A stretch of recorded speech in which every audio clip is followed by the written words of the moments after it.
Pero vamos a ya poco más de la mitad del Evangelio de Mateo y vamos acercándonos al clímax. Recuerden, el clímax del Evangelio de Mateo es la pasión, la muerte, la resurrección de nuestro Señor Jesucristo como parte importante del propósito de Mateo. Mateo escribe todo esto para llevarnos a un punto culminante. Cristo tiene que morir, tiene que resucitar y también tiene que ascender por encima de todo, ser puesto como Señor de todas las cosas.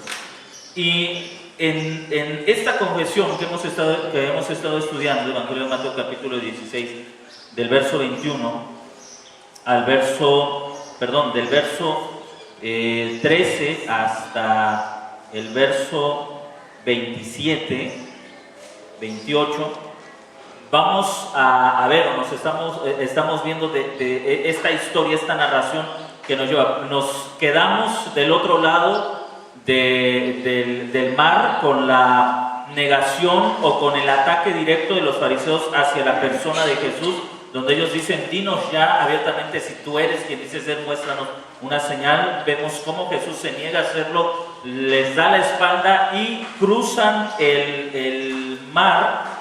Y ahí es donde Jesús hace esta importante pregunta: ¿quién dice la gente que soy yo? Y luego la pregunta que hace directamente a sus discípulos: ¿quién dicen ustedes quién dicen ustedes que soy yo? Y ahí tenemos la respuesta tan osada, pronta del apóstol Pedro, esa confesión que es importante en la historia de la iglesia: tú eres el Cristo, el Hijo del Dios viviente, o como lo dice Lucas, si no me equivoco, tú eres el Cristo de Dios. Una respuesta corta, pero llena de significado. Sobre esta respuesta, hermanos, que da Pedro, es donde nos hemos detenido y vamos a seguir ahí. Evangelio de Mateo, capítulo 16, versículo 15 al versículo 20, y luego vamos a avanzar del verso 21 hasta el verso 28, pero quiero hacer algunos énfasis todavía en esta parte. En el verso 15, el Señor pregunta: ¿quién dicen ustedes que soy yo? En el verso 16 responde Pedro: tú eres el Cristo, el Hijo del Dios viviente. Es una afirmación, hermanos, que en el momento en el que Pedro le está diciendo es importantísima, porque toda la nación, si no está en contra de esa declaración, por lo menos la duda. Los fariseos están directamente en contra de esa declaración, los saduceos están en contra de esa declaración. Si el resto del pueblo no está en contra de esa afirmación, por lo menos tienen sus dudas.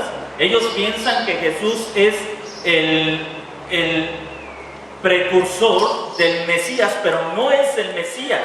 Quizás sea Jeremías, quizás sea Elías o quizás sea el Bautista, pero de ninguna manera es el Mesías. Así que Pedro está haciendo una afirmación que es importantísima en un momento en que esa afirmación, hermanos, sería traer todo el descontento tanto de la clase religiosa como del pueblo, porque no todos están de acuerdo con esta afirmación y lo que ello implica. Hermanos, para nuestro tiempo, decir Jesús es el Señor quizás sea una declaración muy fácil, porque no vemos las implicaciones de eso. Para los judíos, hacer esta afirmación sería imposible si no creyeran que Jesús era el Cristo. Para los gentiles, hacer esta afirmación sería un absurdo, una locura, porque este Cristo también había dicho que Él era Dios. Es decir, para los gentiles decir Jesús es el Cristo de Dios es afirmar que Él es Dios, pero en ese sentido sería darle la espalda a todos los dioses. Entonces es una afirmación que es realmente osada por el momento en el que se está dando. Hoy muchas personas no entienden el impacto de esto, creo que por dos razones. Una es el desconocimiento del Antiguo Testamento, y la segunda razón es el desconocimiento de Jesús mismo. Como la mayoría de las personas desconocen el Antiguo Testamento, no entienden la importancia de la declaración Jesús es el Cristo. ¿Qué significa eso? Para la mayoría de las personas eso no tiene ninguna importancia. Para los judíos tenía una gran importancia, porque si Jesús es el Cristo, Jesús es entonces el que viene a cumplir todo lo que el Antiguo Testamento dice. Todo lo que se habló desde Génesis 3:15, donde se habla de aquel que vendría a vencer a la serpiente, hasta Malaquías, de aquel que vendría a volver los corazones a Dios. La palabra Cristo es una palabra rica en contenido. La palabra Mesías es bastante rica en todo su significado, porque haga de cuenta que la palabra Mesías es como una pequeña piedra o como una pequeña bolita de nieve que conforme va cayendo va haciéndose más grande y conforme este término ungido iba desarrollándose a lo largo de la historia del pueblo judío, iba adquiriendo otros matices que la completaban, que la hacían más rica, que la hacían más profunda. Para cuando Pedro hace esta afirmación, la palabra Mesías está llena de significado, llena de importancia, tanto política, social, económica, religiosa, espiritual. Esta palabra tenía una profundidad teológica importantísima. Pedro, incluso, más adelante usted se dará cuenta que ni siquiera él mismo estaba profundamente consciente de lo importante que era la declaración que acababa de hacer, de la afirmación que acababa de hacer. Ahora, sobre esta declaración, en el verso 18, Jesús le dice a Pedro, verso 17, entonces le responde Jesús: bienaventurado eres Simón, hijo de Jonás, porque no te lo reveló carne ni sangre, sino mi Padre que está en los cielos. Y aquí podemos aprender algo importante. Estoy haciendo una recapitulación de lo que vimos el domingo pasado para entrar a la respuesta de Jesús. Pero aquí también estamos viendo algo importante. Hermanos, no hay forma humana en que el hombre pueda entender la identidad de Jesús si Dios no nos revela quién es ese Jesús a quien nosotros hoy servimos. Recuerde lo que hablábamos el domingo pasado. El hombre, los hechos están... el hombre interpreta los hechos, pero con la limitación de la corrupción de su corazón. Es decir, nosotros vemos los hechos. Por ejemplo, el salmista dice: los cielos cuentan la gloria de Dios y el firmamento anuncia la obra de las manos. Los hechos están ahí, pero ¿cómo los interpretamos? La gente sin Dios podría decir: los cielos cuentan la gloria del Big Bang, de la madre naturaleza, o algo así. Están los hechos, pero el pecado pervierte la interpretación de los hechos. Jesús habló, actuó, hizo, y el hombre ha interpretado la vida de Jesús de 1000 formas. Solamente quienes han recibido el entendimiento de parte de Dios podemos entender quién es este Jesús que se proclamó el Cristo y el Hijo del Dios viviente. Jesús está haciendo una observación que es importantísima. No hay manera de entender quién es Cristo y con ello qué es el Evangelio si Dios no nos lo revela. Hermanos, creo que esto nos pone en una situación que debemos reconocer. Somos incapaces de entender incluso la palabra de Dios. Somos incapaces de entender la Biblia. ¿Cuántas personas han leído la Biblia y llegan a conclusiones completamente diferentes, opuestas, contrarias a las que nosotros sostenemos y a las que la iglesia ha sostenido desde que existe, desde mucho tiempo atrás? Jesús está haciendo una afirmación al apóstol Pedro: bienaventurado eres, dichoso eres, Simón, hijo de Jonás, porque esta revelación, esto que tú sabes, no te lo reveló ni tu papá ni tu mamá. Hay un contraste, no lo aprendiste de maestros, de rabinos. Este es un lenguaje muy judío. Muy judío. No te lo reveló carne y sangre, no te lo reveló un maestro. El uso de estas palabras tiene una intención: hacer un contraste. Esto no te lo reveló ningún ser humano, sino que Dios mismo te lo reveló. Lo que Jesús está haciendo es enfatizar la verdad que nosotros hoy sabemos. Si el Espíritu no abre nuestro entendimiento, usted y yo no entendemos el Evangelio. No lo entendemos. ¿Cuántos movimientos cristianos han surgido sobre una incorrecta interpretación de este Evangelio? ¿Cuántas iglesias han surgido sobre una equivocada interpretación del Evangelio, demostrándonos que no es la habilidad humana, no es el pensamiento lo que nos abre la realidad de la Escritura, es el Espíritu lo que nos hace entender, o el que nos hace entender este Evangelio? Si Dios no nos revela la verdad acerca de Jesucristo, nosotros no estamos en condiciones de entenderla. Nuestra corrupción pecaminosa la perdemos. Pero más adelante, y es donde nos vamos a detener en esta tarde, en el verso 19, verso 18 y 19, Jesús hace ahora una declaración a Pedro, y Jesús le dice a Pedro: yo también te digo que tú eres Pedro, y sobre esta roca, recuerde que Jesús está hablando como un judío, y seguramente él está hablando no en griego, sino que estaría hablando en arameo o en hebreo. Los comentaristas dicen que es muy probable que Jesús estuviera dando este discurso en arameo por los términos que usa. Tú eres Petros, o como lo traduce, mejor dicho, el texto griego: tú eres Pedro, y sobre esta Petra edificaré mi iglesia. Y dicho sea de paso, sobre esta declaración se ha escrito mucho y hay una gran controversia. Algunos ven aquí la base para la sucesión apostólica papal, o el surgimiento del papado. Otros ven aquí una expresión general. Pedro es el representante de toda la iglesia, y Jesús está hablando con Pedro como representante, pero refiriéndose a toda la iglesia. Creo que ambos aspectos son equivocados. Observe lo que dice el Señor Jesucristo a Pedro. Recuerde el tema, la confesión de Pedro, y es importantísimo estos dos versículos para entender el fundamento y para entender la dirección de la iglesia. Yo también te digo, tú eres Pedro, y sobre esta roca edificaré mi iglesia, y las puertas del Hades no prevalecerán contra ella.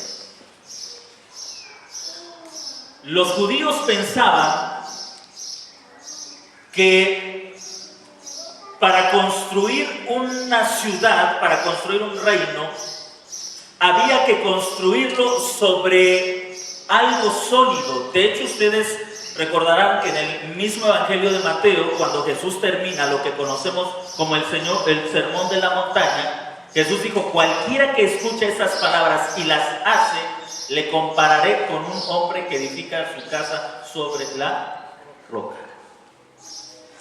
En la enseñanza judía, entonces, se creía que cuando Dios quiso construir el mundo, buscó un lugar sólido donde construir. Y decían los maestros judíos: no lo construyó en los días de Enoc, porque el mundo estaba bajo el agua. Lo construyó en los días de Abraham, y citan al profeta, me parece Isaías, como dice el profeta: de la peña te corté. Ahora, no olviden que Jesús está hablando como un maestro judío, y lo que está haciendo es llevarnos a una correcta interpretación de lo que dice la Escritura. El pensamiento judío está muy marcado en esta declaración que está haciendo el Señor Jesús.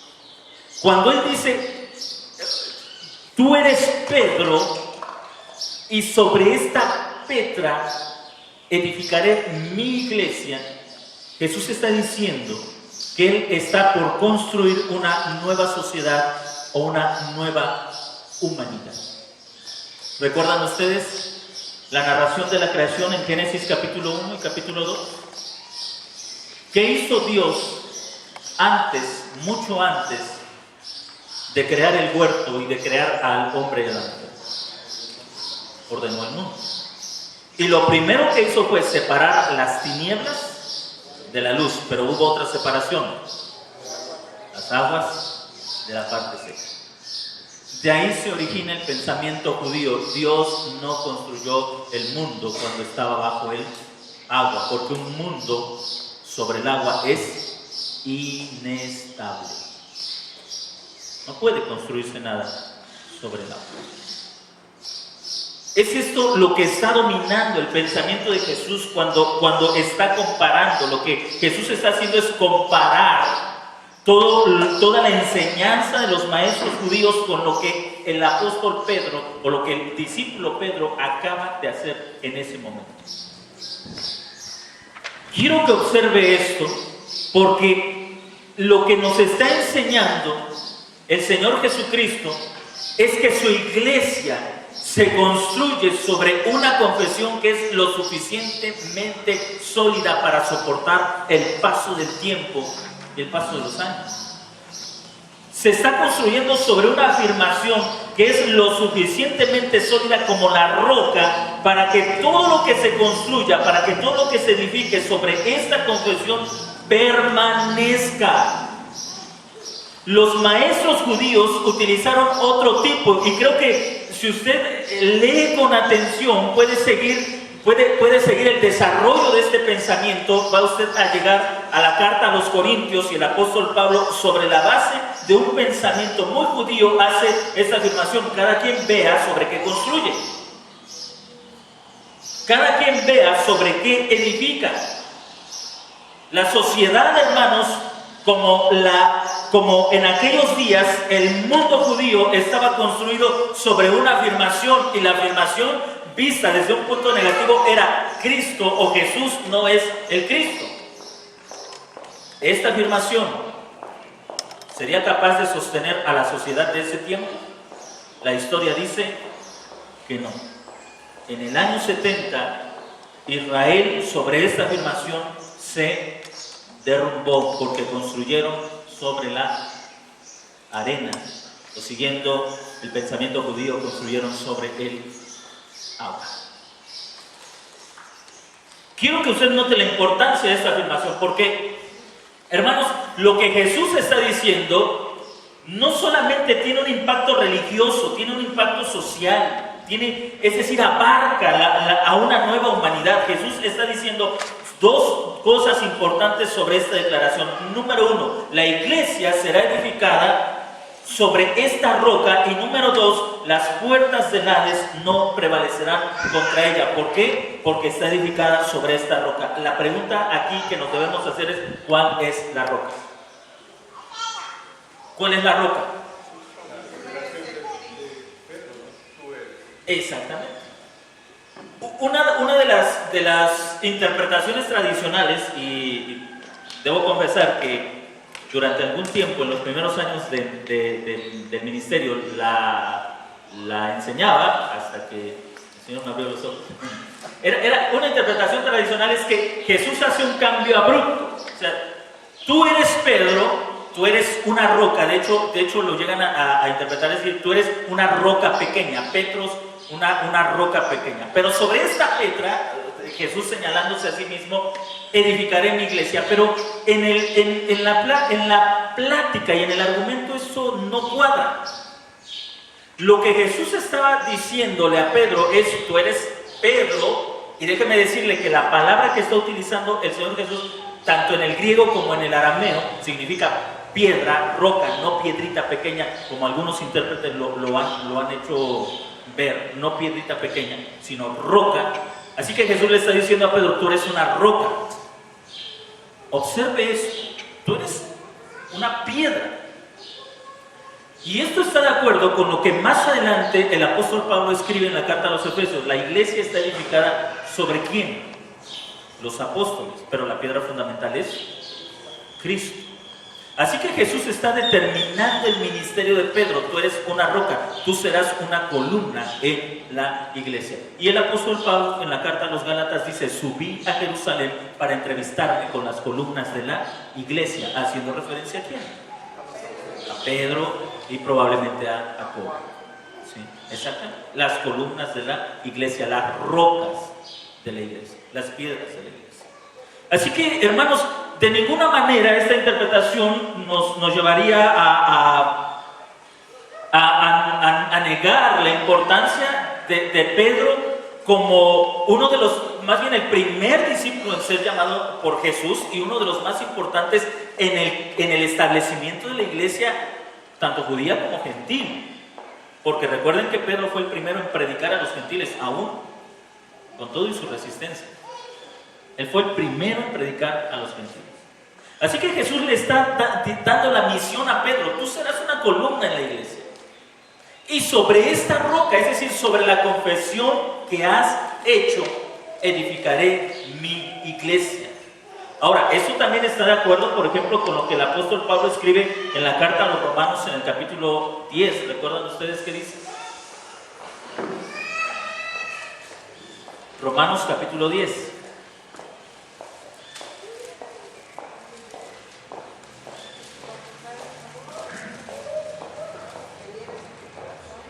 ¿Sí? Así es.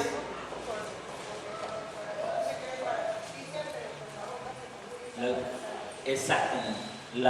Con la boca se confiesa para salvación. Pero ¿qué es lo que se confiesa? Tú eres el Señor, tú eres el Cristo de Dios. Así que el Señor Jesucristo le está haciendo una afirmación muy importante a Pedro sobre esta confesión,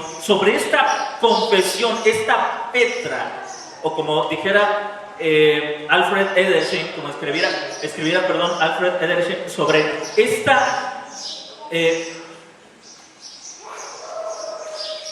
sobre lo petrino de tu confesión, decía o escribía Alfred Edersheim, sobre lo petrino, sobre eso tan estable que has declarado, Pedro: voy a edificar mi iglesia.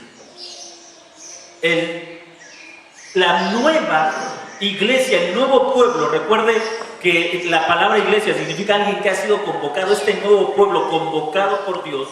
Entonces se establece sobre una confesión, hermanos, que es importantísima. Jesús es el Cristo, Jesús es Dios. ¿Cómo aplicamos esto, hermanos? Nosotros, hermanos, estamos viviendo en una etapa donde se está, si cabe la palabra, se está reestructurando la sociedad en todos los aspectos. Se están inventando nuevos modelos de familia, se están inventando nuevas formas de uniones sexuales, se está reinventando la sociedad. Han llegado a un punto donde creen que si no se reinventan, esta humanidad va a desaparecer. Y la sociedad está viviendo en ese tiempo de reinvención en muchos aspectos: económicos, políticos, sociales, familiares, de educación. Hay una revolución en todos los aspectos. Si usted se da cuenta, toda nuestra Centroamérica, Sudamérica, América del Sur, se está reinventando en un comunismo, en un socialismo. El mundo, Europa, se está reinventando políticamente, económicamente. Las bases sobre las que fundaron su sociedad se están viniendo abajo. Y en esta reinvención, la iglesia se encuentra haciendo frente a los nuevos paradigmas de una nueva sociedad, a los nuevos estilos, a los nuevos parámetros de la sociedad. ¿Estamos haciendo frente a ello? Hace unos meses atrás estaba escuchando una conferencia. Un abogado, me parece que argentino, estaba dando una conferencia sobre la ideología de género aquí en México. Estaba hablando también cómo las reformas a la Constitución han abierto las puertas para esto de la ideología de género. Y alguien hacía una pregunta un poco desesperanzadora: ¿qué vamos a hacer en una situación así? ¿Qué podemos hacer en una situación así? Y este exponente, además de ser abogado, es cristiano. Él decía: quiero que recuerden algo. A lo largo de la historia se han levantado muchos movimientos en contra de Cristo, pero ninguno ha permanecido. Ninguno ha permanecido. Y eso incluye la ideología de género actualmente. Hermanos, la importancia de confesar Jesús es el Señor, Jesús es el Cristo, el Hijo de Dios, es tan fundamental para nosotros como iglesia en la actualidad, porque es la única confesión que puede mantener a una sociedad en pie. Porque al final de cuentas la iglesia es una sociedad. Somos un grupo de personas que vivimos bajo un señorío y bajo un mandato, el mandato de Cristo. Y nos enfrentamos a una oposición que sí, puede ser en algún momento atemorizante, que puede venir con toda la fuerza política, con todo el poder económico, que puede venir como una masa arrolladora. Y la pregunta de la iglesia muchas veces es: Dios mío, ¿qué vamos a hacer? Muchos cristianos en la actualidad, como les he mencionado en algún momento, han caído en un pensamiento derrotista, pensando, hermanos, que el único escape que tenemos es escapar de este mundo, salir de este mundo.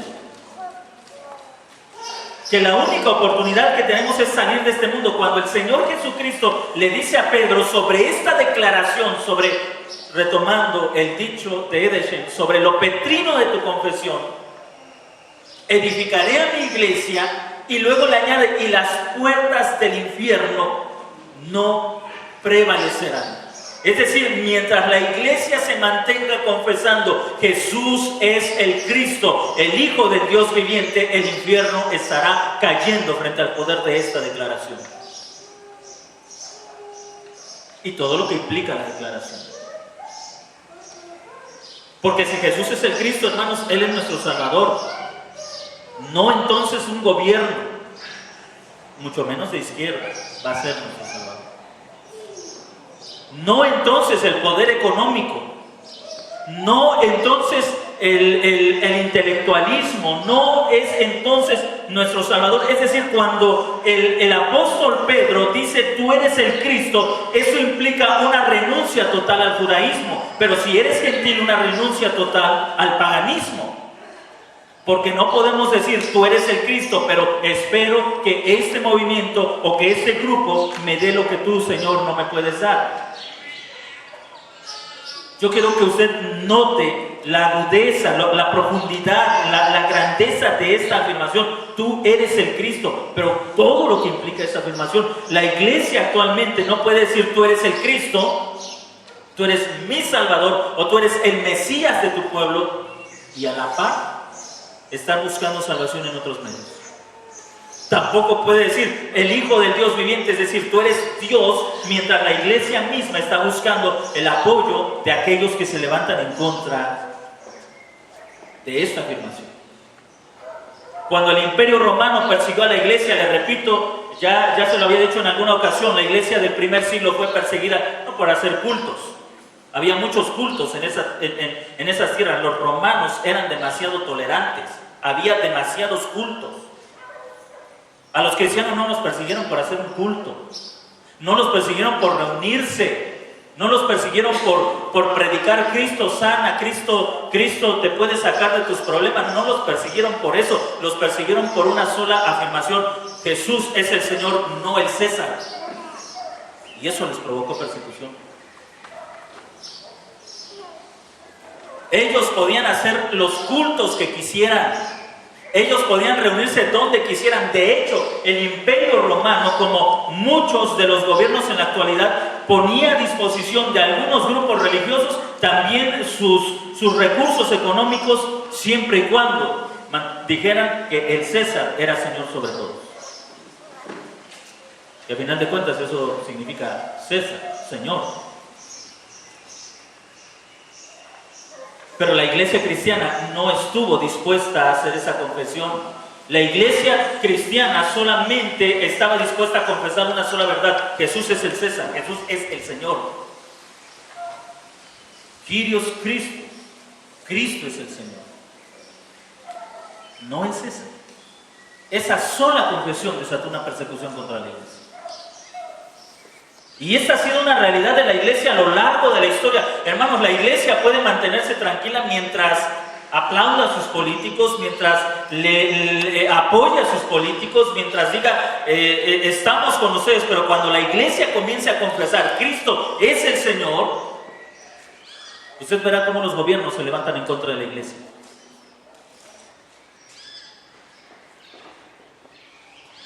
Y eso es lo que estaba diciendo Jesucristo. Esa es la afirmación que estaba haciendo Jesucristo. Todo va a sucumbir Solo el pueblo que confiese esta verdad va a prevalecer. Jesús es el Señor.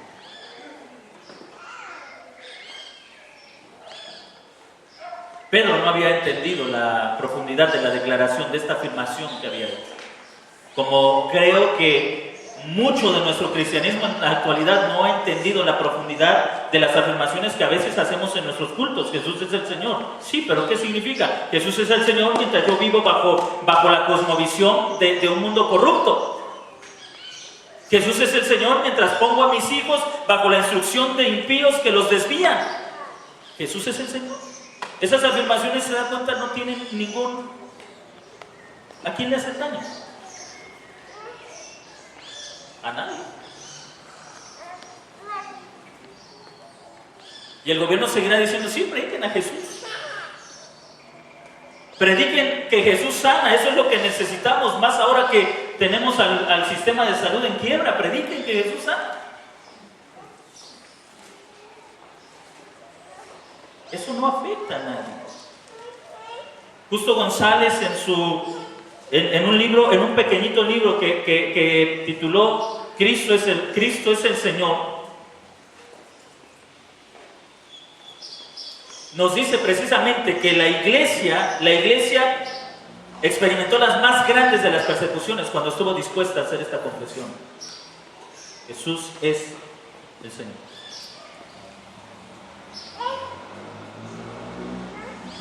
Pero hay una promesa: las puertas del infierno. Ahora, cuando el Señor Jesucristo usa esta imagen, ¿de qué está hablando? Del infierno como un reino. Los reinos en aquellos días tenían puertas. De un reino que había dominado hasta ese momento. Recuerde que el escritor a los Hebreos dice que la humanidad estuvo sometida a la muerte por causa del temor. Es decir, la muerte, el Hades, el infierno fueron un reino que dominó a la humanidad judía y gentil. Universal, de forma universal, el reino del Hades, del infierno, ejerció su dominio hasta la venida de Cristo. Pero cuando Cristo vino, murió y resucitó, y la iglesia comenzó a hacer esta confesión, el reino de la muerte comenzó a ser sacudido. Le decía hace rato una declaración que incluso el propio Pedro no es consciente de lo profundo que es la afirmación que él hace. En el verso 21, cuando es muy significativo esto, después de que ellos hacen o de que Pedro hace esta afirmación, Jesús comienza a declarar a sus discípulos que le era necesario ir a Jerusalén y padecer mucho de los ancianos, de los principales sacerdotes y de los escribas, y ser muerto y resucitar al tercer día. ¿Sabe qué? La iglesia ha buscado ejercer dominio, pero no a través del sufrimiento, sino a través de la comodidad. Y ahí está un buen ejemplo, la iglesia romana.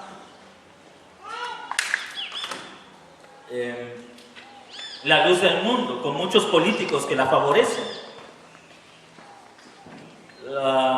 Apenas una secta que ha causado escándalo tanto en Estados Unidos, México y Canadá, no recuerdo el nombre, pero una secta que se ha visto favorecida con políticos, con gente de mucha influencia, y que al principio comenzaron a identificar como un movimiento cristiano. Cuando Jesús le da esta afirmación a Pedro, las puertas del infierno no prevalecerán, eso parece muy fácil, ¿no es cierto? Ustedes vencerán, eso se oye bien. Pero cuando Jesús comienza a declarar la forma en que esto ha de suceder, ellos observen lo que dice en el verso 22. Entonces Pedro, tomándolo aparte, comenzó a reconvenirle diciendo: Señor, ten compasión de ti, en ninguna manera te acontezca. ¿Sabe, hermanos, por qué para Pedro era tan importante que Jesús no sufriera? ¿Sí? Porque si la cabeza sufre, todo el cuerpo se duele.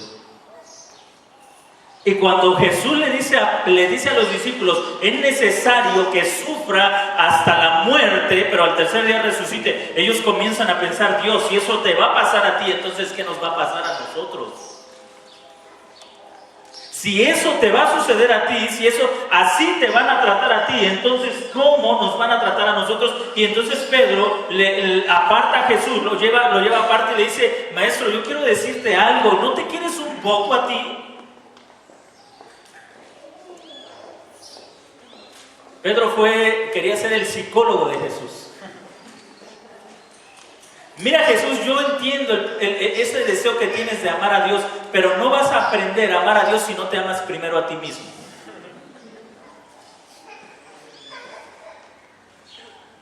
Un mensaje muy, muy popular en las iglesias en la actualidad: para que ames a otro, te tienes que amar primero a ti mismo. Bueno, no es tan nuevo, Pedro ya se lo había planteado a Jesús. Jesús, ¿no te quieres un poquito? Mira, si tú no te importas, pues preocúpate por nosotros. Si a ti no te importa tu vida, está bien, pero preocúpate por nosotros. Pedro reconviene a Jesús, ten compasión de ti y en ninguna manera te acontezca esto. Pedro quería que Jesús dejara de lado el sufrimiento, pero quería que impusiera el reino sin ningún tipo de sufrimiento. La iglesia quiere prevalecer sin aprender a sufrir. La iglesia quiere permanecer y derrotar a la sociedad sin tener que pasar por el sufrimiento. La mayoría de las personas, los que comienzan a estar conscientes de lo que significa la ideología de género, comienzan a decir, Dios mío, ¿qué va a hacer de nosotros?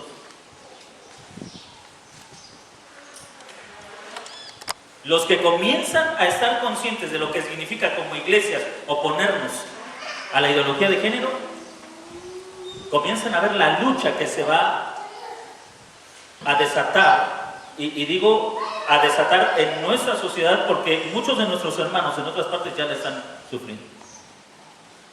Y creo que en México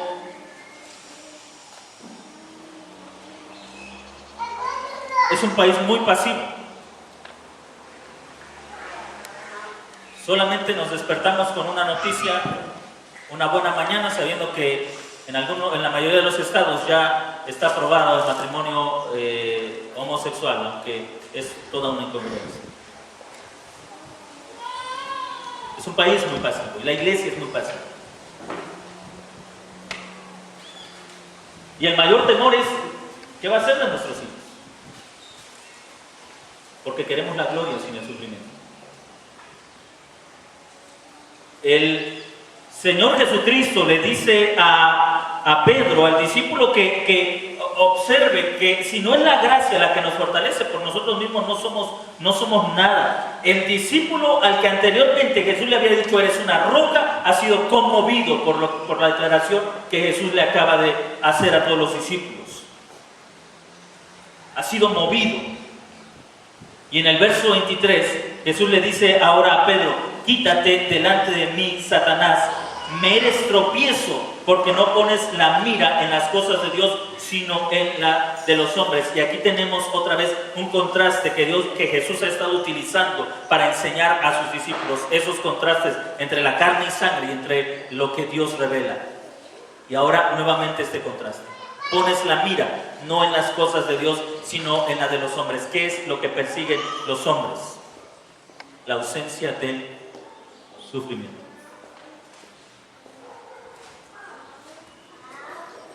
Nadie quiere sufrir. Muchos incluso buscan a Jesús. ¿Por qué?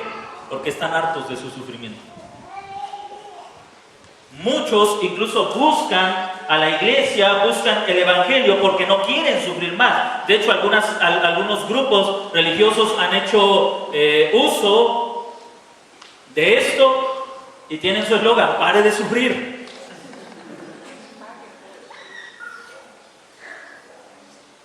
Porque muchos piensan que el evangelio se trata de eso. Venga y pare de sufrir. Pero Jesús le está haciendo una afirmación a Pedro que Hermanos, es importantísima. Jesús le está diciendo que la autoridad de Cristo sobre la iglesia y la permanencia de la iglesia frente a las puertas del reino de la muerte no se dará si no es a través del sufrimiento. Y ahí, una afirmación, hermanos, que muchas veces aprendemos y repetimos, pero quizá no hemos entendido su significado. Si alguno quiere venir en pos de mí, niéguese a sí mismo, tome su cruz y sígame.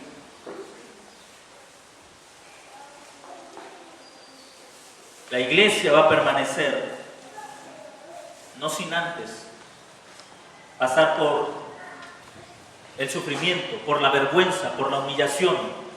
Pero mientras esos que avergüenzan, persiguen y humillan a la iglesia, desaparecerán, la iglesia permanecerá si se mantiene firme a esta petrina declaración: tú eres el Cristo de Dios. Jesús es el Señor. Siempre y cuando la iglesia mantenga esta confesión, puedo decirle algo: la iglesia permanece. Ahora, hermanos, concluyo con esto. La permanencia no es que dentro de 50 años la iglesia reformada, bíblica reformada Manantiales, siga existiendo y dentro de 100 años todavía permanezca. Hay muchas iglesias que tienen muchos años, pero que han dejado de permanecer por una razón: se han apartado de esta confesión. Usted encuentra sus edificios, usted encuentra gente dentro de esos edificios, pero ellas ya no son un peligro para el reino de la muerte, porque ellas han dejado de confesar que Jesucristo es el Señor. Y han dejado de vivir. Recuerden, para el judío confesar y vivir es exactamente lo mismo. Han dejado de vivir bajo esa confesión. Están ahí. Sus edificios están ahí, la gente está ahí, incluso pueden ser iglesias muy grandes, están ahí, pero no han permanecido porque han dejado de lado esta confesión: tú eres el Cristo de Dios. Una confesión, hermanos, que hizo que tanto Jerusalén como Roma se vinieran abajo. Y le aseguro, es una confesión que hará que todo el sistema que hoy se ha levantado en contra de esta verdad se venga abajo. No puede prevalecer. La pregunta, hermanos, con la que quiero concluir es: en estos tres grupos, ¿dónde se encuentra usted? Usted puede estar en el grupo que dice: a mí nada me convence que Jesús es el Mesías. Usted puede estar en medio de un grupo que es más tolerable. Bueno, Jesús es un gran hombre y hay mucho que aprender acerca de Él. Pero aparte de eso necesitamos otras cosas. O usted puede estar en el único grupo que va a permanecer. En aquellos que confiesan: tú eres el Cristo, el Hijo del Dios vivo. Y todo lo que implica esa confesión. Si tú eres el Cristo, tú eres el Salvador de mi vida, el Salvador de este pueblo. Y si eres el Hijo del Dios viviente, tú eres el Señor de todo lo que soy y de todo lo que tengo.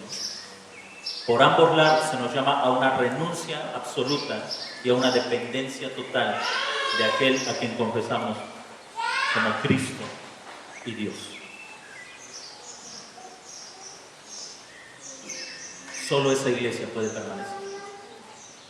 Y solo esa iglesia hará que el reino de las tinieblas caiga. Hace años había una canción muy popular, muy alegre, por cierto, que decía: el reino de las tinieblas está cayendo. Y la gente saltaba y decía, y mientras más saltaba decían: ya se cayó, ya se cayó. Es doloroso cuando la iglesia deja de entender declaraciones tan importantes y las vuelve declaraciones simplistas, de circo, de relajo, y dejan de vivir de acuerdo a las verdades que han hecho que la iglesia permanezca. Es necesario entonces, hermanos, que al confesar usted y yo, Cristo, Jesús es el Cristo, el Hijo de Dios, viviente, sepamos lo que estamos diciendo. Y como le decía el domingo pasado, oremos para que Dios nos ayude a entender la profundidad de esta declaración y a vivir con toda seriedad esta afirmación.